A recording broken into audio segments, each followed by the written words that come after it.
Coucou. Coucou. Ça va? Ça va et toi? Ouais. C'est marrant, on se réveille quand la caméra est là, genre. C'est toujours pas droit, Ruby. Ouais, c'est toujours pas drôle. Putain de merde. T'as remonte à droite? En plus, j'ai un compas dans l'œil, moi. Stop! Voilà. Là, Sérieux? on est pas mal. Ouais, je te jure, j'ai un compas dans l'œil. Là, c'est bon, on est pas mal. Mais tu vois, moi, je suis jamais satisfaite en fait. C'est pour ça qu'en fait, je lâche la faire parce que. Mais non, ça m'a l'air d'être. Ça va? Fine, très bien. Après la soirée hier. C'est vrai, hier on a passé une très bonne soirée à l'agence. Ouais. C'était sympa, mais on est un peu crevés et un peu malade en plus, donc c'est super. C'est ça, boire, Ouais, moi, un petit café, un petit truc chaud. Du coup, vous connaissez peut-être Clara, mais on va quand même laisser la représenter. D'ailleurs, je vais te laisser toi te présenter, meuf. Ok. Qui es-tu, je m'appelle Clara, enchantée. Je travaille sur les réseaux sociaux depuis maintenant 2 ans, non 3. Je crois que ça fait 3 ans que j'ai lancé ma chaîne YouTube et que je suis sur Instagram également. Et il y a 1 an, jour pour jour, j'ai récupéré ce grand local où j'ai aménagé ma friperie. Jour pour jour? Ouais, j'ai eu le local en septembre. On est quoi? À cette période-là. Genre, ouais, c'est vrai. Genre cette semaine, ou là c'était la semaine dernière, tu vois. Ça, j'ai récupéré. C'est ouf. J'ai l'impression que ça fait déjà hyper longtemps tellement il s'est passé de choses. De ouf, j'ai l'impression que ça fait 10 ans que, que je suis travaille là. Pour rectifier, t'as quel âge? J'ai 24 ans, je vais en avoir 25 au mois de février. Ouais. T'es pas comme ça déjà?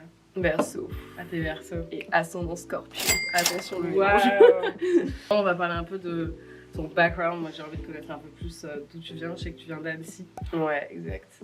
Et t'as pas forcément de la mif dans la mode en tout cas, non? Non. Dans l'entrepreneuriat, si. Alors c'est pas, ça n'a rien à voir, c'est tout ce qui est BTP, bâtiment, maçonnerie. Donc. En même temps, j'allais te dire, il y a un peu à voir. Je trouve avec tout le travail qu'il y a ici. Non mais c'est vrai, finalement en vrai ça aide, tu vois, pas mal d'avoir les gens de la famille qui s'y connaissent de ouf en bâtiment, surtout pour moi, les aménagements que je veux faire, les trucs de ouf que je veux faire. Ouais. Mais ouais, mon père il a une société de rénovation. Ah donc quand même. Et ça, c'est quelque chose qu'il a entrepris, en fait il a entrepris plein de choses dans sa vie, il a travaillé dans la mécanique, mais toujours en auto-entrepreneuriat, tu vois, il était toujours... pour lui, c'est très important d'être son propre patron. Et donc toi, t'as grandi à Annecy toute ta life? J'ai grandi à Annecy jusqu'à mes 18 ans et demi. Après, je suis partie à Lyon 1 an. Okay. Et c'est là que ma vraie vie a commencé. Ah ouais? J'ai kiffé Lyon. Après, je préfère Paris. Mais j'ai adoré mon année là-bas. Ça a été dur, j'avais une dépression et tout, mais en fait, ça m'a permis de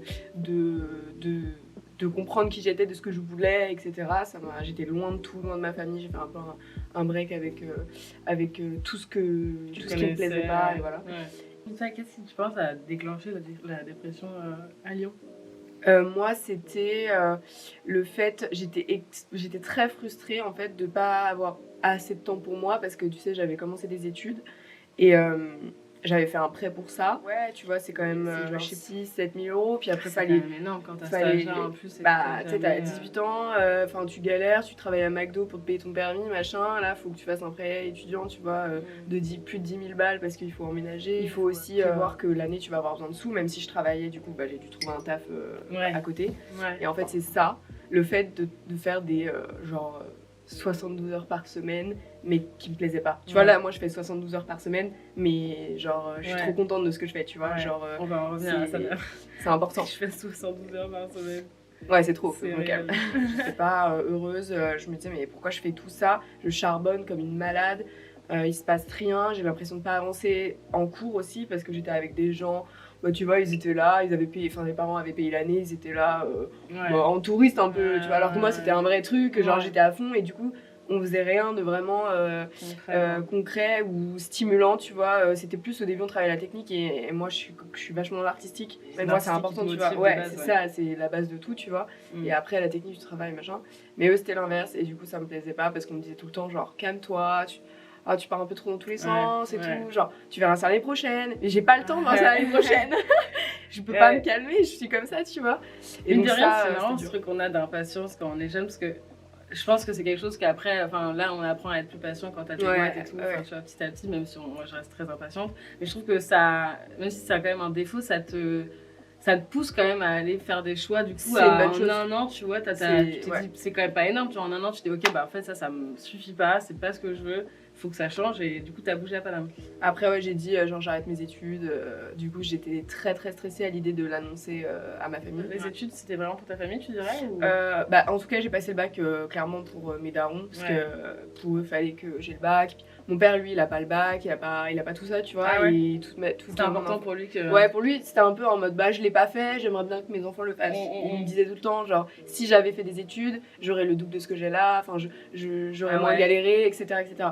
Mais en même temps, je suis très admirative de son parcours parce qu'il est parti de rien, tu vois, ils habitent au Portugal, ils ont immigré en France, avec une famille nombreuse, ils avaient pas de thunes et tout, tu vois. Toi, tu penses qu'il aurait fait le double de ce qu'il a fait s'il était allé en cours? Ouais, je pense, parce que mon père, il est assez intelligent et il a quand même ce truc d'entrepreneuriat en lui, tu vois, même si, bah, justement, s'il avait fait des études, tout ce qui est un peu gestion, tout ça, je pense que ça l'aurait vachement aidé, tu vois, et il aurait moins galéré pour des trucs un peu futiles, et puis voilà, il a un peu honte aussi parfois de comment il écrit, voilà, parce que mais enfin on s'en fout, tu vois, quand t'es dans le travail, je veux dire, les gens ils sont pas là à dire t'as fait 3 fautes d'orthographe, tu vois, et que les gens sur les réseaux sociaux pour dire ça, tu vois. C'est clair. Mais dans la vraie vie, je veux dire, c'est souvent un truc qu'on te dit en cours, genre et puis non mais c'est pas faux, c'est-à-dire que toi quand tu vas avoir une demande de taf, tu vois, il y a quelqu'un qui s'y fait des fautes, en vrai tu vas moins le... Bah moi je le verrai pas parce que j'en fais. Pareil, et voilà, et c'est comme ça, mais pour moi c'est pas ça qui définit, je pense, non, ça définit pas une... Non mais de ouf, ça définit pas une personne. Ça s'arrêterait là. Ouais, bah ce serait horrible. Bah ça serait horrible, beaucoup de gens réussiraient. Ouais, bah oui. Et donc ok, t'es arrivée à Paris, t'avais quel âge? Je suis arrivée à Paris, j'avais 19. 19, j'allais avoir 20 ans. J'ai emménagé avec Lilian, mon copain. Non mais c'est ouf, ça fait 4 ans. Bah ça fait 4 ans qu'on a emménagé à Paris, ouais. Genre, c'est passé tellement de choses. Bah en 4 ans, ouais, il s'est passé de ouf plein de trucs. Et en vrai, je suis assez fière. Ouais, grave. Je suis contente. Mais je me demande si c'est même pas les années où il se passe le plus de choses. Enfin, j'espère pas, parce que c'est trop bien d'avoir toujours un truc stimulant, mais on a toujours tendance à dire, tu vois, on se plaint vachement des débuts, parce que c'est le plus dur, les débuts de tout. C'est long, mais quand t'es dedans, en fait, tu te réveilles 3 ans après, ah bah en fait, il s'est passé tout ça, et t'as plein de potes, bah ils ont le même âge que toi, ils sont encore en études, enfin tu vois, ils ont fait tout ça, et du coup... Ah non, mais de ouf. Et les gens même autour de toi sont admiratifs en mode, ah bah tout ce que t'as fait, tu vois, en 3 ans, c'est assez dingue, genre nous on a déjà pas quitté l'école, et toi t'es déjà... Alors que toi t'as eu l'impression d'avoir galéré, d'avoir... Mais en fait, ça fait partie du truc, quoi. Mais... Et toi, c'est quoi ton avis sur l'école? Bah moi j'ai pas vraiment d'avis, après moi je suis pas du tout studieuse. Je déteste un peu ce truc de on rentre tous dans des cases, on est tous logés à la même enseigne parce qu'on ressent pas tous les choses pareilles. Le degré d'implication est pas le même aussi en fonction de tes ambitions, de plein de choses, tu vois. Après, je trouve que c'est une bonne chose quand même d'avoir l'école, de structurer, savoir écrire, savoir... Enfin, tu vois, c'est nécessaire. Mais après, c'est plus sur... les études, les longues études, moi c'est pas mon truc, et je suis consciente qu'il y a certains métiers t'es obligé de passer par là avec beaucoup de théorie, mais moi je suis plus dans la pratique, et avec le temps je me dis que tout ce qui est pro en fait c'est trop bien, et surtout pour les gens perdus. Bah parce qu'avant, moi on m'a un peu dit genre ouais faut faire des trucs général, te spécialise pas maintenant parce que tu sauves. Et en même temps c'était vrai, tu vois, genre moi j'étais perdue jusqu'à ce que je fasse maintenant ce que je fais, enfin jusqu'à ce que je fasse ce que je fais maintenant. J'étais grave perdue, tu vois. Ouais mais c'est vrai que t'as raison, je pense que si le pro était moins mal vu, peut-être que les gens galéreraient moins à genre trouver leur voie, tu vois. Ouais, parce que j'ai l'impression que c'est un truc aussi de notre génération où on est tous un peu beaucoup perdus. Avant, c'était peut-être un peu plus simple parce que voilà. Je pense qu'on est perdus parce qu'on cherche un sens aussi. Avant, les gens cherchaient pas de sens forcément. Tu vois, j'en parlais avec ma mère, elle me disait le fait d'être genre on n'était pas conscient, genre même par rapport à la bouffe qu'on, tu vois, ce qu'on consomme. Ouais, je posais pas de questions. Tu posais pas autant de questions, tu vois. Et plus que jamais, je pense que les gens sont perdus, mais parce que plus que jamais, on se pose des questions aussi. Et puis je pense qu'on est mal écouté, les conseillères d'orientation, les trucs comme ça, les professeurs. La phobie en fait. Genre, ils te conseillent mal, tu vois, c'est vraiment des personnes qui peuvent pas bien te conseiller parce qu'ils t'ont parlé une fois dans leur vie. T'as fait un rendez-vous 10 minutes avec lui, il te dit bah faut que t'ailles en esthétique, faut que t'ailles faire ci. Parce que moi, il disait ça, tu vois. J'aimais bien me maquiller, machin.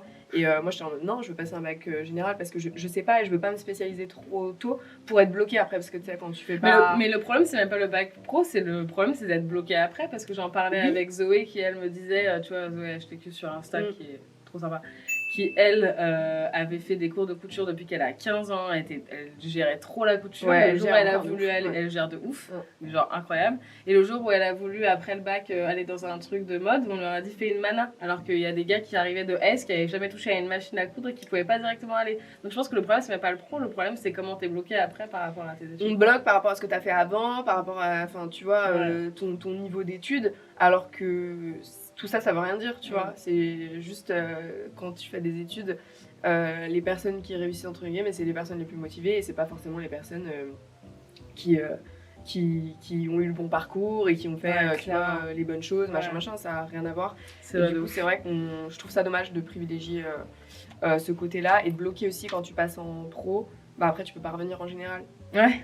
Genre ça c'est juste, c'est débile. Mais ouais, je vois trop. Mais je sais pas si c'est encore comme ça. Dites-moi en commentaire si c'est encore comme ça. Comment t'as commencé l'influence? Parce que t'as commencé ça à Paname ou t'étais à Lyon? À Paris, déjà commencé? Non, à Paris. À Lyon justement, j'étais en coloc avec Célia, ma meilleure pote qui travaille maintenant à Relique. Et en fait, c'est elle qui m'a un peu fait découvrir tout ce monde-là, les réseaux sociaux, parce que tu vois, pendant longtemps, j'ai jamais eu d'ordi chez moi. Enfin, tu vois. Genre YouTube, je connaissais pas. Ah ouais? Ouais, et j'ai vraiment découvert YouTube avec elle parce qu'elle c'était grave une geek. J'ai découvert plein de youtubeurs et tout. Et j'ai vraiment kiffé ça. Et un an après, quand j'ai déménagé à Paris, j'en parlais beaucoup à Lilian. Il me voyait tout le temps regarder des youtubeuses et il me dit mais toi t'adores parler, t'adores raconter ta life et tout. C'est réel. T'adores partager des trucs, t'es hyper curieuse de plein de choses, genre fais-le, essaye, tu vois. Arrête de me parler. Arrête de me saouler, parle à quelqu'un d'autre. Et du coup en vrai je me suis motivée parce que lui était là aussi pour un peu me pousser, genre. Vraiment le sang votre couple, vous êtes trop mignons, wesh. Tu penses que ça a vraiment joué le fait qu'il t'ait poussé, genre ça aurait été. Enfin, je pense qu'il t'aurait pas dit, je pense que ça m'a aidé à me lancer plus tôt. Je l'aurais fait, parce que je suis quelqu'un qui entreprend vachement toute seule et j'adore ça, tu vois. J'ai pas besoin de la validation des autres pour faire. Mais à 20 ans, t'avais pas de malaise forcément de te lancer, tu vois. J'étais un peu plus jeune. Mais un peu en scène, tu vois. Il y a comme en France, on a tendance à avoir un peu un truc genre les gens qui se montrent. Ouais, c'est vrai, on les pointe du doigt, machin, tu vois. Enfin, quand tu sors ta caméra dans la rue, genre tout le monde est choqué, tu vois. Mais en vrai, je pense juste ça m'a aidé dans le sens où je sortais d'une année difficile, où j'avais tout arrêté, tout plaqué, j'avais dit à mes parents, genre voilà, un peu, tu vois, et le fait qu'ils quand même soient derrière pour me dire allez fais-le, tu vas voir, essaye. J'ai essayé, tu vois, et après j'étais à fond là-dedans, j'y ai pris du plaisir et je pense que ça s'est ressenti et c'est pour ça que ça a marché très vite tout de suite parce que j'étais vraiment à fond, mais à fond. Genre, je faisais montage jusqu'à 4h du matin dans le lit, lui était là, genre à moitié endormi sur moi, tu sais, j'étais là sur mon ordi, enfin. Donc, c'était marrant, mais je le referai pas. Mais heureusement qu'il y a des moments où on décommence parce que c'est vrai qu'il y a parce que des fois, tu fais des trucs, tu te dis pourquoi je m'inflige ça, genre vraiment. Ah ouais, clairement. Et du coup, c'est ce que je me demandais, t'as toujours été à l'aise dans ce milieu-là, genre dans l'influence et tout, t'es arrivée, t'es en mode genre. Non, bah au début j'étais beaucoup perdue, tu m'avais dit t'avais pas vraiment eu de soutien de la... Enfin, je veux dire, t'avais pas été particulièrement poussée par qui que ce soit, tu t'es vraiment fait solo, quoi. Ouais, parce qu'en plus j'ai jamais fait vraiment de collab avec d'autres youtubeurs, tu vois, j'ai fait une vidéo avec Tess, mais je sais pas. C'était plus tard ça. Ouais, c'était plus tard, mais dès le début, moi j'étais genre solo dans mon truc, et puis personne m'a vraiment partagé, enfin c'était tellement nouveau aussi, à ce moment-là, il y avait vraiment zéro personne qui parlait de seconde main sur YouTube en France. Donc, ça c'est l'avantage avec la France, c'est que vu qu'on est des petites merdes, en fait il y a plein de trucs à faire encore. Ouais, il y a grave la place en vrai. De ouf. Mais c'est marrant parce que maintenant que je rencontre un peu des gens de ce milieu-là, en fait ils m'ont aussi découvert un peu à ce moment quand ça a genre un peu pris de l'ampleur, tu vois. Mais personne m'a contacté, c'est juste genre après ils m'ont dit oui j'avais suivi à ce moment-là, En fait les gens sont là. Ils sont là, mais genre tu vois ils vont pas te faire. Ils sont proactifs, ils vont pas te dire genre ah meuf c'est trop bien ce que tu fais, non. Enfin moi en tout cas c'est venu super tard, vraiment super tard, ou alors quand je rencontrais les gens en vrai. Mais on m'a jamais envoyé de message sur les réseaux machin pendant genre. Longtemps j'étais un peu en mode bon bah je suis dans ma. Personne ne me connaît. Là, c'est ce que j'ai envie de faire pour l'année prochaine. Genre vraiment faire plus de collabs, mais avec des trucs qui ont du sens et faire découvrir aussi peut-être mon milieu à d'autres gens qui sont pas du tout là-dedans. Parce que je suis pas. Parce que c'est vrai qu'on est dans notre bulle, on a tendance à penser que tout le monde genre sait déjà pour la fast fashion et tout ça, et en fait pas du tout. Genre l'autre jour je passais mon permis, le mec il savait pas du tout. Genre il me disait ma soeur elle travaille chez H&M, genre j'étais en mode trop bien, mais. Enfin, j'avais pas jugé, chacun fait son oseille comme il veut, tu vois, mais je lui ai raconté les trucs sur tout ça. Et ils savaient pas quoi. Ah non, ils savaient pas du tout. Ouais. Mais personne sait, les personnes, enfin la majorité ne sait pas quoi. C'est vrai que c'est cool parfois de sortir de sa bulle. Toi par contre, t'as toujours eu confiance en Watt, genre t'as allumé la caméra, la première vidéo que tu l'as faite, tu l'as postée. Ouais. Ah ouais? Putain, moi la première vidéo que j'ai faite, genre je l'ai jamais postée quoi. Ah ouais? Ah ouais. En fait, pour te dire, moi la première vidéo, d'ailleurs c'était une vidéo, enfin non, on avait créé une chaîne YouTube avec Célia la blonde. Ah génial. Et en fait, on avait ma première vraie vidéo, c'était avec elle. On avait fait une vidéo. Ça aide d'être à deux. Ça aide, et puis vraiment c'était genre bonne ambiance et tout machin, sauf qu'elle elle faisait ça vraiment pour le plaisir, et moi j'étais déjà dans une optique où genre il fallait que ça marche. Il fallait que ça marche parce que j'ai pas d'autre choix, genre si ça marche pas je vais faire quoi, je vais retourner à McDo à Subway, non, genre j'ai pas envie. Du coup après je me suis, j'en ai parlé avec elle, tu vois, et elle était elle faisait ça pour le kiff machin. Du coup j'ai fait ma chaîne YouTube toute seule, et ouais, j'ai posté direct, mais ma première vidéo c'est une vidéo de présentation un peu arty à l'ancienne. Faut que je regarde, j'ai même pas. Et voilà, c'était juste pour me présenter tout ça. C'est ma première vidéo que j'avais tournée dans mon appart à la Goutte d'Or à Paris, le quartier de la Goutte d'Or. Du coup c'est la première vidéo que j'ai postée. Et t'étais direct à l'aise de la poster quoi? Je l'ai pas partagée hein. Sur Insta et tout, hein. Je l'ai postée, genre j'ai mis des hashtags et j'ai essayé le truc se faire. J'adore. Ok, trop bien. Ce qui est marrant avec toi, c'est qu'en fait t'as pas eu de stage même dans la mode. Non. T'as eu genre zéro taf avant. Non, moi je connais personne. T'étais dans le service. Là, ouais. Mais je trouve ça trop bien en même temps, dans des villes comme Annecy, tu vois, genre, enfin, y a pas. Ouais, et encore, c'est quand même beau, je suis sûre qu'il y a plein de c'est beau, mais je veux dire, tout ce qui est mode, même à Lyon, tu vois, c'est vachement limité, c'est des cercles fermés, tout se passe à Paris, tu vois. Et encore, c'est beaucoup de tchatch, de connaître les gens. Ouais. Moi, je sais que mes stages, même si ma mère, elle m'a toujours dit, n'aie pas peur du piston, parce que t'inquiète pas que si t'es de merde, ils vont te le faire comprendre et tu vas pas rester. Mais moi, j'avais eu en troisième, mon premier stage, c'était chez Lanvin. En plus, après, j'ai fait Mugler, tu vois. Ouais, sympa, mais bon, ça reste. En vrai, ça reste un stress. Enfin, mon stage de troisième. Oui, c'était quoi? C'était dans un studio photo, sauf que c'était. Moi, je voulais faire un peu de la photo de mode. Non, mais c'était je photographiais des boulons, genre, et je devais les détourer. C'était un truc un peu photographe industriel. Ah non, j'adore. C'était. Non, mais au moins, ça te montre les métiers différents quand même. Ouais, voilà. Et puis, différentes branches de ce métier. Moi, j'avais grave pleuré. T'avais pleuré ton stage de troisième, quoi? Non. Pleurer par rapport à quoi? Bah la mode, tu pleures, c'est... Ah oui, non, par contre, du dièse. Mais en vrai, je pense que... J'ai pleuré de stress, les gens dans la mode, ils ont l'impression qu'ils sauvent des vies, je pense, du coup, enfin, tu vois... Non, puis tout est très sérieux, genre, quand tu vas... C'est vrai que quand tu vas dans des trucs un peu, des défilés, des trucs comme ça, les gens, ils se prennent trop au sérieux, quoi. Quand tu vas à des défilés, genre, tu dois aller avant à la marque pour te faire habiller et tout. Non, j'ai juste envie de m'habiller comme je veux. C'est pour ça que j'allais revenir à ça, c'est un truc chez beaucoup d'employeurs que j'ai rencontrés, qu'ils adorent les jeunes qui sont pas formés bizarrement, genre formés dans le milieu, tu vois, formés genre par eux-mêmes et dans l'entrepreneuriat, une fraîcheur où ils sont moins blasés déjà d'avance, tu vois. Et on connaît pas les codes, du coup on en crée d'autres, on a même pas besoin de les déconstruire, on les connaît même pas. Tu vois ce que je veux dire? Et toi je pense que ça doit être encore plus parce que du coup t'as, enfin je veux dire, tes références c'est genre McDo et Subway, tu vois, en termes de taf, et je trouve ça trop bien en même temps. C'est même pas non mais de ouf. Ah non mais en vrai moi j'ai adoré ces expériences là, et je sais que parce que tu t'es fait 100% confiance, surtout sur ton style, je trouve ça quelque part t'avais pas de, enfin pas et le après choix. En vrai les références tu te les fais toi-même en réalité de ouf. Parce que non après c'est ta curiosité et c'est ce qui t'intéresse, tu vois. En fait à partir du moment où t'es intéressé par ce que tu découvres ou ce que tu fais ou ce que t'as à faire machin, à partir du moment où ça t'intéresse et que t'es passionné, genre ça va marcher en fait. C'est déjà bien assez quoi. Ouais. Qu'est-ce qui a fait que t'as ouvert une boutique, meuf? Surtout en tant qu'influenceuse qui finalement, tu vois, pose ses marques, tu te fais ton oseille en tant qu'influ. Enfin, qu'est-ce qui t'a donné de l'envie d'entreprendre sur un truc qui... La réalité, c'est qu'une boutique, c'est... Enfin, les gens se rendent pas compte. Mais... Non, c'est un taf de malade. Ouais. Mais même moi, je m'en rendais pas compte. Rien que quand t'es que en ligne, c'est déjà un taf. Alors en boutique, j'imagine même pas. Mais en fait, tu vois, pour faire un petit internet, je préfère la boutique. Et moi, je voulais vraiment créer un truc où genre il y a un espèce de voyage en univers, tu vois, c'est une expérience. Tu vois, même si t'achètes rien, tu te balades dans la boutique, tu viens, c'est joli, c'est sympa, il y a de la musique un peu groovy. Genre ça change, tu vois, ça fait un truc à faire un peu cool. Et puis il y a eu un moment où l'influence, en fait, ça t'a juste pas suffi. Genre tu t'es dit, en fait, je veux voir plus gros. Ouais, bah en fait, le fait, ça faisait 1 an et quelques, 1 an et demi que j'étais à mon compte du coup. Et moi, tu vois, je suis quelqu'un où genre j'ai besoin tout le temps de nouveaux projets qui m'animent. D'ailleurs, c'est un truc que je fais, genre je commence plein de trucs, mais je termine jamais vraiment, tu vois. Après, je suis pas non plus, quand j'y finis pas, je vais quand même au bout des choses. Mais voilà, après quand ça me saoule, j'arrête ce truc-là, je fais autre chose, puis après j'y reviens un peu plus tard, tu vois. Genre ça a été comme ça toute mon enfance, tu vois. Au début je voulais être couturière, j'avais fait la couture et tout, j'étais au collège. Après ça m'a saoulée, je me suis consacrée à la photographie, j'ai fait mes photographies. Et au final après tu vois, quand j'ai créé ma chaîne YouTube, je l'ai créée aussi sur l'upcycling et du coup je me suis remis à la couture. Et là après ça m'a un peu ressoulée, donc j'ai genre fait autre chose, tu vois. Créer des vidéos et tout, donc c'est un cercle un peu, tu vois, j'aime bien genre un peu toucher à tout et puis revenir quand c'est des moods en fait, tu sais, quand t'as envie, quand t'as pas envie, il y a des moments t'as pas envie d'investir là-dedans, tu préfères t'investir dans autre chose. Et là pendant un an, bah, je voulais m'investir à fond dans la boutique et là j'ai envie de reprendre les vidéos, ça me manque, tu vois. Et du coup, tu m'as pas répondu. Ouais, pardon, ça va dans tous les sens, c'est sûr. Qu'est-ce qu'il a fait? Ah, qu'est-ce qu'il a fait? Bah, en fait, tu t'es réveillée un matin, t'as toujours voulu faire une boutique? Bah, tu vois.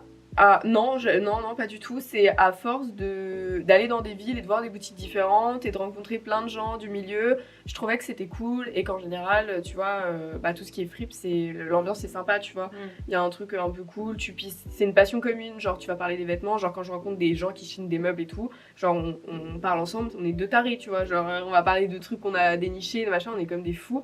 Et j'ai vraiment bien aimé. Je me suis dit, ce serait sympa que tu vois, j'y réfléchissais, que moi j'ouvre ma propre boutique et pour en avoir vu plein, tu vois, bah je voyais les petits trucs qui allaient pas, tu vois, enfin après bon, je me suis un peu lancée là-dedans sans vraiment savoir tout, mais moi ce qui me plaisait en fait c'était d'aménager un lieu. À ce moment-là je me rendais pas compte, mais là un an après je me rends compte que ce que je préfère en fait c'est genre aménager des lieux, faire des trucs, enfin genre j'adore la déco et ça prend de plus en plus de place, genre mais c'est ça qui est trop bien de faire des trucs avec le désir, c'est que finalement on se rend compte qu'il y a des, enfin on va prendre du recul après et en fait on se rend compte que c'est pas vraiment faire une boutique qui t'intéresse, c'est vraiment genre l'univers. Tu pourrais faire de la scéno en fait. Oui. Totalement. D'ailleurs je sais pas si j'avais vu sa nouvelle fraise, mais... Ah, ma nouvelle fraise. Ta nouvelle fraise. Très sympa. Et est-ce que l'influence elle joue dans Relique, tu trouves? Est-ce que t'en joues?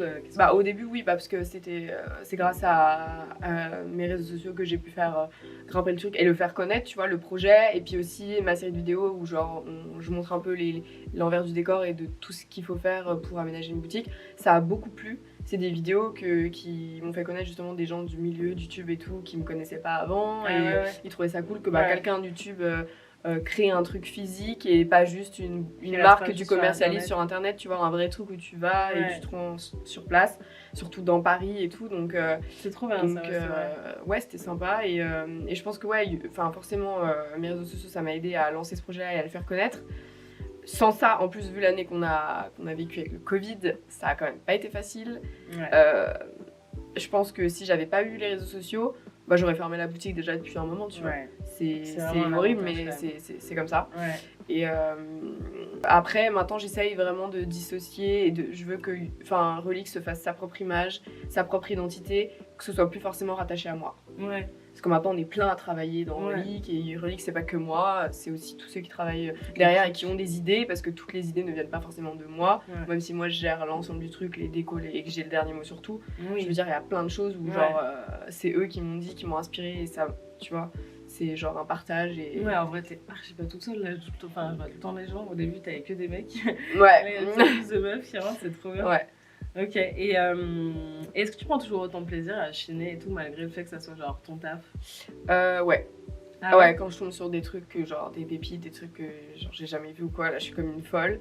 Et c'est, tu vois, il y a toujours la conversation de quand ta passion devient ton métier et ton gagne-pain, tu vois, est-ce que tu gardes cette passion-là? Ouais. Bah c'est vrai que pendant plusieurs mois, franchement, bah pendant le confinement, là, juste avant l'été, j'arrivais plus à voir le positif dans ce que je faisais, tu vois, genre parce que je faisais beaucoup de trucs chiants, mais là il y a tellement de trucs chiants dans les trucs chiants, mais voilà, et tu vois, je faisais 10% de trucs trop bien où je déballe les vêtements, je suis trop contente, nanana, et après sinon tout le reste c'était de la paperasse, gérer les comptes, gérer genre la compta, les employés, les salariés, les histoires d'un tel, tu vois, ça. Mais en fait c'est ça d'être chef d'entreprise finalement. C'est trop chiant. Ah ouais, mais c'est ça, mais clairement. Et après aussi être grave dans la paperasse, quoi. De ouf. Et il faut être prêt aussi, il faut savoir quand même bien cerner les gens parce que quand tu travailles avec des gens que tu connais pas, que tu vois. Ouais, tu leur fais confiance. Ouais, voilà, c'est ça, faut avoir confiance et tout, c'est quand même important. Et c'est difficile de déléguer quand cette confiance elle vient pas tout de suite. tu vois. Ouais. Moi, j'ai beaucoup de mal à déléguer. Là, je commence à, genre, où je me suis vraiment dit, j'ai fait le bilan de mon année, c'était trop intense. Il faut que je me calme pour ma santé mentale, parce que je pourrais pas faire 10 ans encore comme ça. Dans 10 ans, j'aurais l'air d'avoir 70 ans, tu vois. Le but, genre, c'est que tu restes en vie, Voilà. Ok. Donc, et c'est comme ça que tu arrives à aussi retrouver peut-être la passion pour les choses et un peu revoir le côté positif. Quoi, bah là, du coup, je fais plus de trucs qui me plaisent, comparé à genre il y a quelques mois. Mais encore une fois, c'est parce que c'était une situation particulière avec le Covid, il y avait tellement de choses à gérer, tellement de trucs chiants. Que tu lançais les choses, genre les lancements sont toujours intenses, quoi. C'est ça. Puis surtout. Puis tu vois, une organisation. Et puis t'as pas fait dans la demi-mesure, quoi. Directement, t'as pris. On est dans combien de mètres carrés là? Ouais, il y a 150, 160 mètres carrés. Et il y a Reliquid. Et après, il y a Reliquid à côté qui fait 30 mètres carrés. Il y a aussi le stock qui fait plus, enfin, qui fait 70 mètres carrés. Tu vois, c'est plein de trucs comme ça à gérer. Et puis il faut que ce soit organisé parce que sinon on s'y retrouve pas. Donc c'est vrai que l'organisation, on la repense tout le temps. Et puis là, avec l'année qu'on a passée, couvre-feu, confinement. Tu vois, l'organisation a changé tout le temps. Moi, ça m'a épuisée. Ah ouais, il changeait toutes les 2 semaines. Tu vois, j'essaie de même émotionnellement, ça doit être tellement lourd. C'est trop, c'est intense, tu vois. On te met des contraintes, des trucs, alors que les gens ils viennent là, ils restent 10 minutes. Enfin, tu vois, genre, c'est un restaurant, soit machin. Donc, je veux dire. Je suis captée. C'était chaud. Et c'était quoi tes conseils pour pas partir en couille dans ces cas-là? Bah après, continuer à y croire et tout. Non, après, faut toujours. Moi, j'ai plein d'objectifs dans la vie et je sais que, tu vois, je suis obligée de passer par tout ça, pour arriver là où je veux aller, tu vois. Et pour arriver là où à ce que j'aimerais faire après et tout. Je pense que ça aide mental, quoi. D'avoir un bon mental. D'être forte, mais j'ai toujours été, hein. Honnêtement. Non, mais vraiment, j'ai toujours été comme ça. Et les gens qui me connaissent vraiment le savent, tu vois, que genre, je suis super forte et je peux encaisser mais des tonnes et des tonnes et des tonnes de trucs. Et ça, je pense que ça aide beaucoup, tu vois. Trop bien. Et donc, vraiment, t'as pas de trucs extérieurs. Genre, c'est pas comme si t'allais voir une psy ou des trucs comme ça pour que ça t'aide. Non, je suis ma propre vie, tu sais, je me fais mes réflexions et tout. En fait, j'ai beaucoup été la psy pour les autres. Du coup, tu vois, pour pas mal de gens de ma famille, tu vois, ma mère notamment. Et du coup, je pense que depuis toute petite, j'ai ce truc aussi où genre je sais m'écouter, je sais écouter les autres et j'essaye de genre combiner les deux et de toujours jamais prendre parti. Et tu vois, des fois je fais des trucs, je sais que je le fais mal et tout, donc tu vois, je me remets beaucoup en question tout le temps, mais je me fais ma propre thérapie. Est-ce que tu t'attendais à autant de challenges? Non. Non, évidemment que non. Mais en même temps, heureusement que je le savais pas, parce que sinon je pense que je l'aurais pas fait. Tu sais, quand tu pars, tu pars avec trop d'a priori et tout, tu te dis non, ça je vais pas pouvoir le faire, c'est pas réalisable et tout. Et je me serais mis des barrières, alors que là je me suis un peu, genre j'ai mis le pied dedans un peu sans savoir où j'allais. Et après, vu que je suis hyper déterminée, pas le choix de le faire, tu vois. Parce qu'en vrai, je pense que si t'es pas déterminée, tu mets un pied dedans, puis après tu te dis wow, c'est chaud, genre est-ce que j'ai vraiment envie de ça et tout, est-ce que tu vois. Et une question importante quand même pour revenir dans le réel, du concret des vraies choses. Enfin, tu peux ne pas répondre si tu veux, mais comment t'as financé ça? Moi, j'ai financé avec mes économies. À toi? Ouais. T'avais pas pris de prêt? J'ai pas voulu faire de prêt parce que j'en avais déjà fait un pour mes études que je rembourse actuellement. Et vu que j'ai des projets encore plus grands que ça, tu vois, moi j'ai pensé... Accrochez-vous. J'ai pensé que si plus tard j'avais besoin d'investisseurs ou j'avais besoin de faire un prêt important, je pourrais déjà... me baser sur le projet que j'ai déjà lancé, financer moi-même et dire voyez, regardez ce que j'ai fait. T'as quand même une méga fibre entrepreneuriale quand même, hein, parce que pas tout le monde réfléchit à ces choses-là. Je pensais que je l'avais pas. Enfin, ouais. Ah ouais. Enfin, j'ai l'impression de pas l'avoir parce que pour moi, c'est tout ce que je fais, c'est logique, tu vois. C'est logique avec ma personne. Genre, c'est naturel en fait. Du coup, c'est comme hier quand les photos elles sont en mode genre là, vous parlez encore taf. En fait, c'est notre vie donc. Mais toi, t'es pareil, tu vois. Genre, t'adores entreprendre et tout. Et du coup, en fait, on parle de ça, genre vraiment avec plaisir. Alors que pour d'autres personnes, c'est limite chiant, tu vois. Genre, elle saoule, tu vois. Alors que nous, on parle encore boulot. Ouais, on adore, on voit le bout des choses, on voit aussi la finalité du truc, ce que ça peut être, le potentiel, machin, donc c'est vrai que c'est important. On va revenir du coup à l'esthétique un peu de la boutique, parce que ça c'est quand même un sacré point. Quelles sont tes inspirations, meuf? On est sur le Grinch, on est sur... Non, mais on est quand même sur vachement d'inspiration. Comment toi t'as grandi? C'est quoi qu'est-ce que tu regardais, quoi? Qu'est-ce qui se passe dans ta tête? Moi, vraiment, mes rêves, j'adorais les trucs un peu fantastiques. toutes les décos qui sortent de l'ordinaire déjà de base. J'adore tout ce qui est un peu original et très voyant, très marqué, avec un style très marqué. Et t'aimes bien les parcs d'attractions? J'ai jamais fait de parc d'attractions. Le premier que j'ai fait de ma vie, c'était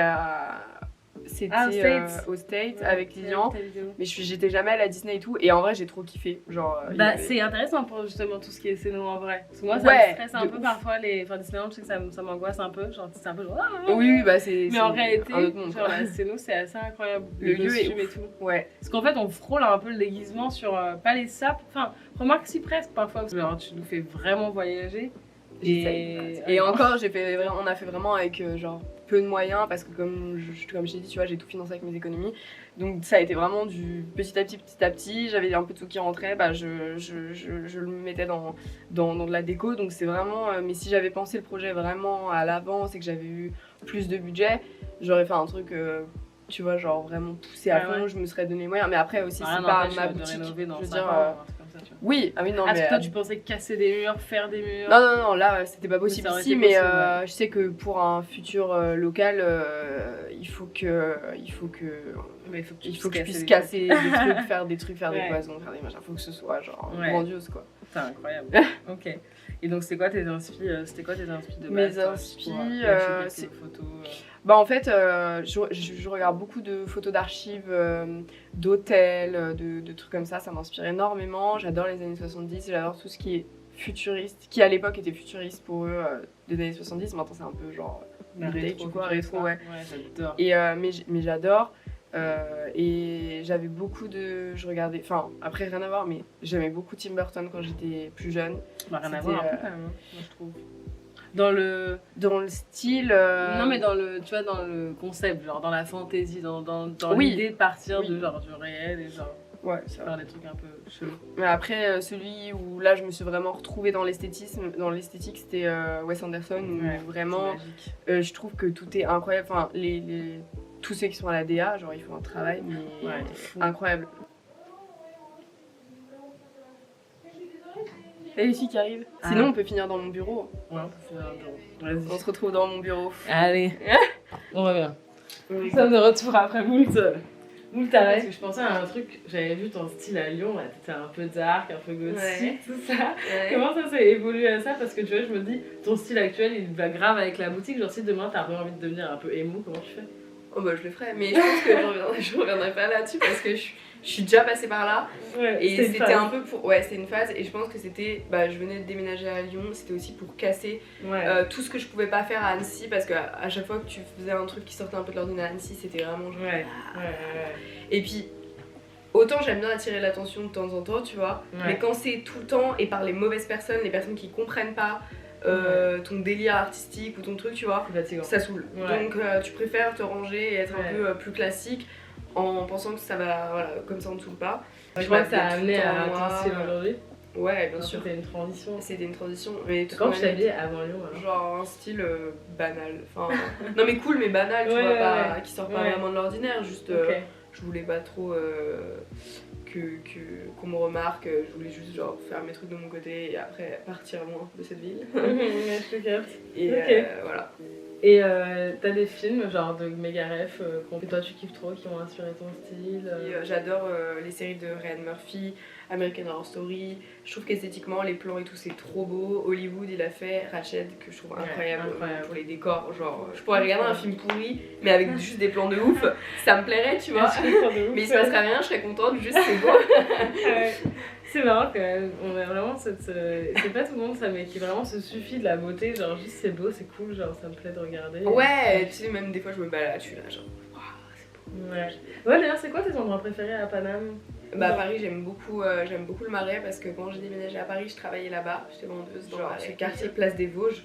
Et je rêve d'habiter là-bas, c'est magnifique tu vois. Il y a des gens qui habitent là. Ouais, je sais, genre juste le quartier est ouf et j'adore me balader dans ces petites rues et tout, ça fait un peu genre petit Paris. Qu'est-ce que la mode signifie pour toi? C'est un moyen d'expression et puis... Et accessible aussi peut-être. Accessible à tout le monde. Quand j'étais étudiante, je faisais des looks genre j'étais habillée pour 10 balles et genre les gens ils pensaient que j'étais chérie parce que... je sais pas, c'était genre élégant, j'avais bien accordé le truc et tout. Alors qu'en fait, pas du tout, tu vois. Juste là, je suis galère comme tout le monde, mais je sais pas, tu joues un peu un personnage, genre tu te crées ton look, ton image et tout, comme tu veux, comme tu as envie. Et je trouve, j'adore les vêtements, tu vois, je trouve qu'il y a plein de vêtements pour plein d'occasions. Tu peux aussi casser les codes et tout. Je trouve que c'est une façon de s'exprimer hyper intéressante et valorisante aussi, parce qu'il n'y a que toi qui sais comment te mettre en valeur, ce que t'aimes, machin. Donc c'est vraiment une forme d'expression, Enfin, même nos darons, ils s'en rendent pas compte, mais c'est une forme d'expression, tu vois, ils s'habillent en pensant que machin, mais ça les représente, tu vois ce que je veux dire. Je pense que t'es en train d'envoyer 0 message, même le message. Si, tu envoies le message. C'est pas vraiment, c'est même pas une vision de la mode, c'est plutôt vraiment du vêtement et de comment tu t'exprimes, c'est pas forcément un truc genre... Après, j'aime beaucoup la mode, j'adore la haute couture et tout. Non, moi ça m'intéresse pas. C'est vraiment si je vais trouver quelque chose de beau ou pas beau, enfin c'est vraiment juste... Ouais, ça s'arrête là. Je vais trouver ça intéressant que t'as mis des petites perles ici et ça, tu vois, genre des trucs comme ça, mais je suis pas trop tout ce qui est les tendances. Beaucoup me demandent genre, ça va être quoi la tendance l'année prochaine? C'est quoi la tendance de cet hiver? J'en sais rien. C'est pas parce que je travaille un peu dans la mode que je suis au courant de tout ce qui se passe et que je lis tous les derniers magazines et ci et ça, tu vois. Genre moi je suis un peu... et puis c'est tellement plus large, les gens ils ont tendance à dire j'ai pas envie de travailler dans la mode, genre comme si c'était... si la mode c'était juste genre un truc... et puis comme si c'était genre méga superficiel alors que c'est pas tout le temps le cas, tu vois, c'est très artistique aussi, genre... En fait c'est beaucoup plus... Et puis ça dépend qui, mais toi je pense que j'ai l'impression que c'est beaucoup plus grand que juste la mode, genre Non, puis c'est une vision globale de tout, de la planète, tu vois, enfin nous qui consommons de la seconde main et qui recyclons et tout, genre c'est vraiment, ça va plus loin que la mode, c'est vraiment une vision globale, un style de vie, tu vois, qui est en adéquation avec ce qu'on pense et avec ce qu'on a envie de véhiculer, donc... Et toi maintenant, parce que maintenant t'es aux galeries, au printemps et tout, comment tu vois la mode évoluer? Parce que maintenant, que tu veux ou non, t'es dans cet écosystème quoi, donc tu vois les choses. Moi j'étais réticente justement avant, je me suis posé beaucoup de questions, est-ce que j'allais le faire, est-ce que je le faisais pas et tout. Parce que mine de rien, il y aura toujours ce côté business et ce côté genre il faut vendre ici et ça. Et en même temps, je me dis que c'est quand même ouf que des grosses entreprises s'y mettent genre après autant d'années. Je veux dire, pour moi c'est de la logique, tu vois, de consommer de la seconde main, voilà, c'est juste de la logique et qu'ils aient attendu autant de temps. Je trouve que c'est quand même vachement encourageant, sachant qu'on est dans une situation climatique un peu critique quand même. Donc je me dis c'est maintenant que jamais, et si des grosses structures, des grosses entreprises s'y mettent, c'est bien parce que ça va peut-être dégager toutes les autres marques qui sont pourries si on fait plus de chiffres que les marques clairement, ça va être que ça. Et du coup... Si l'argent décide que ça fait plus d'oseille, là je voyais des nouvelles collections avec des nouveaux tissus et tout, genre des gens créent des nouvelles fibres encore, et vraiment c'était quoi? C'était pour faire un teddy. Quel intérêt de faire des nouvelles collections? C'est pour refaire genre des shorts et des teddy, créer des nouveaux tissus, on a tellement. Il y en a tellement, et puis même moi ce qui m'énerve aussi beaucoup c'est il y a plein de marques de fast fashion qui s'inspirent des années 70 actuellement, c'est un peu le mood. Genre ils refont des prix upcycling. T'as vu ça? T'as vu les styles upcyclés genre de fast fashion, ça va mourir de rire. Genre le truc à la base ça ressemble à ça parce que c'est de la récup, tu sais, genre les jeans patchwork et tout. Et là tu fais des jeans nouveaux, genre un jean, qu'on se le rappelle quand même, c'est l'équivalent de 3 ans de douche. Genre quel intérêt? On revient à ça, moi je trouve ça barge.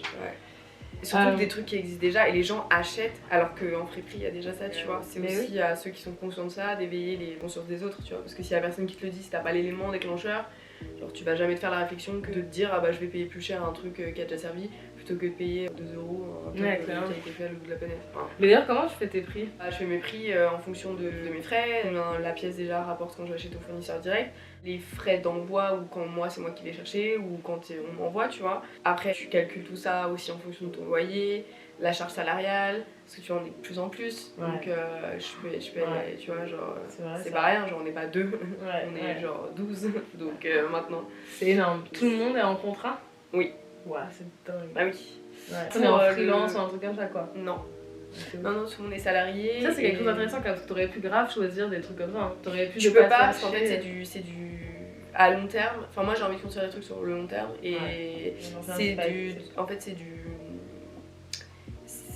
c'est quoi le terme déjà? C'est du salariat dissimulé. Oui. Au bout d'un moment, tu vois, genre tu te fais bloquer. Puis moi, je suis pour aussi que les gens se sentent bien, ils se sentent à l'aise et se sentent en confiance. Qu'il y ait une sécurité. Voilà, qu'ils soient en sécurité et que vraiment on soit sur les mêmes bases, tu vois. C'est important. Donc ouais, moi j'ai salarié tout le monde et puis comment d'employer des proches? Bah ça va, c'est cool hein. Après j'emploierai pas tous les gens que je connais hein, parce que je sais, il y en a je connais d'avance. Comment c'est même pas là les cousins de Germain les cousins Germain, t'aurais pas un boulot pour moi? Bah beaucoup hein, demande. Mais oui, c'est normal, ça je sens d'avance si on veut pas s'embrouiller, non il vaut mieux pas que tu viennes travailler pour moi. Comment tu décrirais ce qu'on trouve chez Relique avec tes mots? Ce qu'on trouve chez Relique, alors déjà les pâtes d'EF en voiture, voilà, parce que moi c'était un truc important, genre que je trouvais jamais en fripe, j'en trouvais un tous les 10 ans. Donc pour moi c'était important d'avoir une grosse sélection de pantalons larges dans lesquels tu te sens à l'aise, qui sont pas d'EF, qui font des bêtes de jambes, un bête de cul. C'est important. Donc ça c'est vraiment un truc, et puis c'est un peu le best-seller de la boutique, c'est le truc plus les pantalons. Ouais, on vend ça, un truc de malade. Ils sont à combien en plus c'est ce qu'il y a de plus cher. Ouais, c'est. Mais les gens, j'ai l'impression que sont toujours plus prêts à mettre de l'oseille sur les pantalons, j'ai l'impression. Ouais, puis tu sais, quand tu trouves un pantalon et puis le pantalon qui fait un bon boule, et puis ils sont qualiens, et c'est des originaux des années 70, c'est-à-dire que le pantalon tu l'as, tu verras jamais quelqu'un d'autre avec, tu vois. Donc, et puis ils sont d'une qualité, et puis la coupe, tout est genre, on est à fond dedans, et c'est un peu.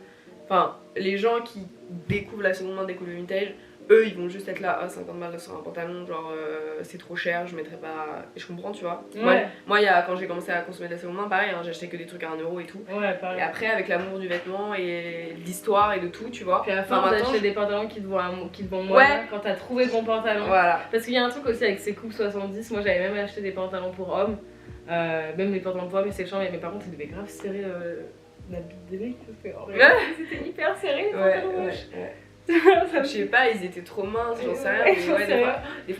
Mais par contre, t'as une qualité de ouf quoi. Ouais. Et ton fournisseur, c'est un fournisseur vintage ou il fait aussi d'autres trucs? Ah bah c'est de la seconde main, donc il va avoir des trucs qui datent d'il y a 60 ans, mais il va avoir des trucs. Déjà j'ai plein de choses, j'ai plusieurs fournisseurs. Ouais, c'est ça, on en a pas parlé. Est-ce que c'est forcément du vintage que t'as en boutique ou pas forcément? Ouais, non, moi, moins de 20 ans. Moi c'est vraiment vintage. Après, il se peut que dans ce que j'achète, dans les lots que j'achète, il y a un vêtement qui se perd, un vêtement Zara, un vêtement, tu vois, ça arrive. Pas, bah non, parce que c'est quand ils trient, quand elle a été triée, je sais pas, il y a 10 ans, bah à ce moment-là, je sais pas, il y a un pull Zara qui atterrit dans le truc, tu vois, j'en sais rien, tu vois, c'est la salle de tri, donc il se peut qu'il y ait des. Mais sinon, c'est que des trucs vintage qui ont plus de 20 ans. Et t'arrives à vraiment quand même avoir la main sur la select, même si c'est des gros tas de. Ouais. Okay. Parce que à l'époque, c'était vraiment super bien trié, alors du coup, je paye beaucoup plus cher. Ah ouais, ça aussi. Parce que c'est très trié, c'est très catégorisé. Donc c'est pour ça que les pantalons sont chers par exemple, parce que c'est le truc que je paye le plus cher dans toute la boutique. Déjà à la pièce, puis en plus après faut tout le travail de nettoyage, de défroissage et tout, ça prend énormément de temps, tu vois. Faut payer les gens pour le faire. Ouais, puis vous reconditionnez aussi quelques fringues et tout. En plus on répare, là on a une petite étudiante qui travaille pour nous en couture, donc elle est venue hier, elle a fait le tri de tout ce qu'il y avait à pistoler et elle commence jeudi prochain. Super. Du coup c'est cool, je pense que ça va pas mal nous aider, puis on a envie de faire plein de choses, tu vois, des tote bags, des trucs comme ça. Pourquoi Relique? Relique, pourquoi? Tu sais que je savais pas que ça voulait dire un objet du passé, je suis allée sur Wikipédia, je suis sur Wikipédia en mode genre... ouais, je sais pas, c'était en fait avec Lilian, quand on emménageait à Paris, on allait beaucoup au Puce de Saint-Ouen parce qu'on habitait pas très loin. Et on avait trouvé un lot de tapisserie qu'on kiffait trop, et on avait aussi négocié avec un gars un lot de vestes japonaises des années 50, incroyable, avec des coupes de ouf, un peu bomber, mais du coton et tout, trop beau. Et on avait customisé ces vestes là avec des tapisseries dans le dos, et on avait appelé la marque Relique à ce moment-là. On avait hésité avec Ernestine, qui était le nom de la rue où on a habité, enfin notre premier appart à Paris. On trouvait ça très joli. Dans le 18, alors pourtant la rue elle est moche comme tout, le quartier il est pourri, mais le nom de la rue était vraiment joli. Et à chaque fois que je disais oui j'habite rue Ernestine, ils étaient en mode ça a l'air chicos, alors que rien à voir, je trouvais ça drôle, tu vois, justement. Et du coup on avait hésité, et en fait j'ai choisi Relique parce que on a choisi Relique parce que je trouvais que c'était facile à retenir, que c'était joli et que ça faisait référence à quelque chose du passé que tu vois, genre. Ouais, c'est vrai. Qui perdure et c'est vraiment genre un trésor, tu vois, une relique c'est un trésor et du coup on avait appelé notre marque d'upcycling Relique et quand j'ai créé la boutique je me suis creusé la tête vraiment pour trouver un nom et en fait j'en ai parlé avec plein de potes et tout, ils m'ont dit mais appelle-le Relique, tu t'en fous, enfin genre te prends pas la tête et tout, c'est juste logique et tout et nous on était en mode ouais c'est vrai qu'il est quand même bien, le nom il est bien donc vas-y on l'appelle Relique. Trop bien. Et du coup tout ce qu'on fera par le futur ça s'appellera Relique. Tout. Relique hôtel, Relique piscine, j'en sais rien. Relique téléphone, striptease. Putain je pourrais trop faire les striptease. Ouais. Mais c'est marrant parce que du coup quand même il y a eu quand même une première expérience entrepreneuriale entre autres dans le vêtement donc avant. C'était la seule que vous avez eue? La seule fois où vous avez fait des fringues ou des trucs ensemble? Ouais, c'était la seule fois et la première fois. Et d'ailleurs, on aimerait beaucoup refaire parce qu'on faisait des petits. On allait dans des petits événements, genre de frip et d'upcycling, et on vendait nos vestes, tu vois. On avait un rack, on vendait nos vestes à ces soirées-là. Ouais, c'était cool. C'était incroyable. Et du coup, comment toi tu imagines l'évolution de Relique du coup? Moi je vois tout le temps les choses en grand. Donc plus ça va, plus je vois les choses en grand et plus tu vois que ça marche en fait, plus tu dis bah on fait plus. Bon bah oui, tu sais, il y a des gens ils sont en mode ah non faut pas avoir les yeux plus gros que le ventre. Moi clairement j'ai les yeux plus gros que le ventre et c'est juste pas, c'est pas vraiment le fait de gagner de l'argent, c'est vraiment le fait de faire des trucs qui me plaisent mais des trucs de ouf. Je trouve que c'est important, tu vois, genre d'être stimulé par ta propre vie, par tes propres trucs que tu fais et tout, c'est hyper important. Et du coup, j'ai tout le temps plein de nouvelles idées qui me viennent, donc je les garde dans un coin de ma tête. Et je sais qu'il y a des trucs, tu vois, ça va pas arriver avant 2-3 ans, même voire 4 ans. Mais je m'y prépare déjà en fait. Et ça va me permettre, quand ça va arriver, d'être super efficace. Maintenant, t'as une expérience différente aussi d'ouvrir une société, donc tu peux prendre un peu plus de recul peut-être. Ouais, et puis tu sais, quand tu l'as fait une fois, après, bah, c'est tout de suite plus facile. Tu l'as fait une fois, 2 fois. Je pense qu'il y aura quand même des surprises, mais ça, comme toujours. Au moins, tu sais qu'il y aura des surprises. Bah voilà, là t'es préparé, tu te dis ça va pas se passer comme prévu, on sait d'avance, pas de pression, tu vois. Mais c'est vrai que ça permet d'être plus efficace et t'y préparer, tu vois, même aménager les stands, genre au printemps en galerie. Bon, on l'a fait. Ça c'était nouveau aussi quand même, mine de rien. Ouais, parce que c'était pas chez nous, parce que il y avait t'as pas eu juste un rack quoi, t'as eu un stand. Ouais. Quand on sait comment ça fonctionne, et du coup, quand on a aménagé printemps, c'était limite genre trop facile, tu vois, parce qu'on avait déjà fait galerie, on avait déjà tellement galéré avec les galeries et tout, que du coup quand on a fait printemps c'était genre fluide, mais c'était trop bien. Trop bien. Et juste une question qui date, mais t'as appris à monter tout ça? Mes vidéos? Ouais. T'imagines quand même que genre tout ce que t'as fait, tu l'as appris toute seule? Et genre tout t'apprends, et tu t'es créé des choses pour apprendre. En fait c'est ça l'entrepreneuriat, c'est genre lancer des trucs et apprendre sur le tas, genre. C'est ça. Et c'est archi enrichissant quand tu penses. Et puis tu retiens tout des études pourras jamais te... Non, mais c'est super important de pratiquer, d'être dans la pratique tout le temps. Et en fait, quand tu fais trop de théorie, tu retiens pas. Enfin, moi en tout cas, avec mon esprit et comment je fonctionne et tout, si tu vas m'expliquer 10 heures un truc, je vais retenir 2 choses. Mais si je vais le faire pendant 5 heures, j'aurai tout retenu. En fait, ça dépend de la personne que t'es, je pense aussi. Il y a des gens qui ont beaucoup besoin d'être préparés avant, beaucoup de théorie en amont. Moi, non, il faut que... Genre, j'ai pas besoin de me préparer, il faut juste, genre, que je fasse. Et là, je sais que je vais, genre, tout piger, que ça va... Je vais tout retenir. Sinon... Il y a une erreur que tu dis que t'aurais peut-être fait et que t'aurais fait différemment pour les prochaines fois? Non. Ok. T'as un conseil pour les jeunes, pour finir? Les jeunes gens qui nous regardent, les jeunes entrepreneurs. Ou même d'ailleurs. Salut à toi, jeune entrepreneur. Salut à toi, jeune entrepreneur. Il n'est jamais trop tard pour réussir ta vie. T'en as marre on dit de l'argent à ta grand-mère. Non mais en vrai, parce que c'est pas aussi simple que ça, tu vois. Et je pense que quand je remonte, parce que je connaissais un peu ton histoire et tout, mais là en parlant avec toi, et puis même moi, en tant qu'entrepreneuse aussi, je me rends compte à quel point c'est enrichissant d'entreprendre et de croire en soi en fait aussi à la base. Et bah c'est la clé en fait. Si tu crois pas en toi, qui va croire en toi? Absolument personne. Donc je pense que c'est d'abord il faut avoir un peu confiance en soi et puis s'entourer de gens aussi qui sont positifs, qui vont même s'ils vont pas t'aider, ils vont juste te dire des petits trucs comme ça, genre ah c'est trop bien, tu vas le faire et tout, tu vas réussir, machin, ça va marcher. Et rien que d'avoir des petits trucs comme ça, tu te dis allez, genre Alors que si t'es entouré que de gens hyper négatifs qui te sont non mais tu rêves ma grande, machin, tu vois, moi j'ai beaucoup eu ça. Ouais, sachez qu'il y a quand même des gens qui sont sympas. Parce que moi j'ai pu être aussi entourée par des gens qui, par leur manque de confiance en eux, te rabaissent. Ouais. Et ça ne t'aide pas en fait. Ça ne t'aide pas, et quand tu sors de ça, tu t'en rends compte, bah en fait t'as tout gagné parce qu'après c'est toi et toi. T'attends pas après les autres et tu te sors vraiment les doigts du cul toi, genre tu vois. C'est réel. Ok. Putain, trop bien, c'était trop cool. Courage à vous, vous allez y arriver. Ouais, et confiance, vous pouvez avoir confiance en vous. Ouais. Trop bien, merci Clara d'avoir pris le temps dans ton emploi du temps très chargé. Je suis ravie. C'est une très bonne intervieweuse. Trop drôle, tu sais que c'est une des meufs de mon père, son père avait bien les meufs, un jour je me réveille dans son appart et je lui ai posé plein de questions, je savais pas que c'était une meuf, un plan cul de mon daron, bref, je lui pose des questions et la meuf elle me dit, tu sais que tu devrais être journaliste, t'es beaucoup trop curieuse, et j'étais en mode genre, ouais ok, mais t'es qui en fait?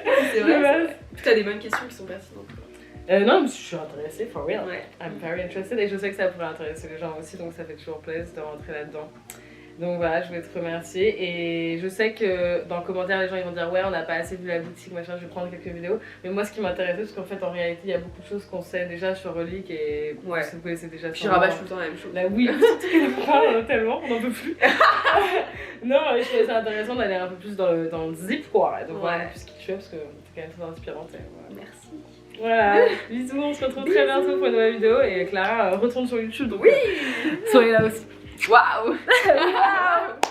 Salut, et on se voit peut-être aux galeries et au printemps du coup. Exactement. Et au printemps, t'es au 7ème étage, ça? 7ème étage qui s'appelle le 7ème ciel sous une coupe à l'envers. C'est très beau. Très on reste que 6 mois.